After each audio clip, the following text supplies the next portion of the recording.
સવારમાં આપણે આવી ગયા છીએ વાડીએ, તો જોવો વાડીનો નજારો. આપણે આવી ગયા છીએ ગલ્લુ આગળ.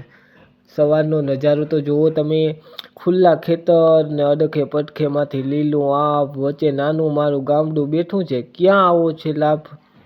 સુવિધા ભલે ઓછી હોય પણ મોજ તો ભેરું ખેતર જ આવે.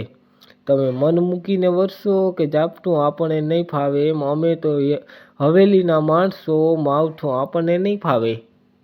સબસ્ક્રાઈબ કરજો ભાઈ. જો તમે ગમે તો લાઈક શેર સબસ્ક્રાઈબ કરજો. આપણે આજે શિયાળો છે તો આપણે શિયાળામાં ખેતરમાં ઘઉં છે, તો જુઓ તમે ઘઉં કેવા છે. જો સારા હોય તો કોમેન્ટ કરજો કે તમારા ઘઉં સારા છે. તો જ્યાં પણ મારો વિડીયો પૂગ્યો હોય ત્યાં છે ને લાઈક શેર કરજો, કોમેન્ટ કરજો. નાની એવી ઝૂંપડી છે પણ રહેવાની મજા તો ખેતર છે દોસ્ત. હવેલી મૂકી અને ખેતર આવી ગયા અમે ભાઈ. ખેતર જેવી મજા નથી જ્યાં સુખ છે, શાંતિ છે. ખેતર એટલે ખેતર ભાઈ. ખેતર જેવી તો મજા ક્યાંય છે નહીં ભાઈ અટાણે.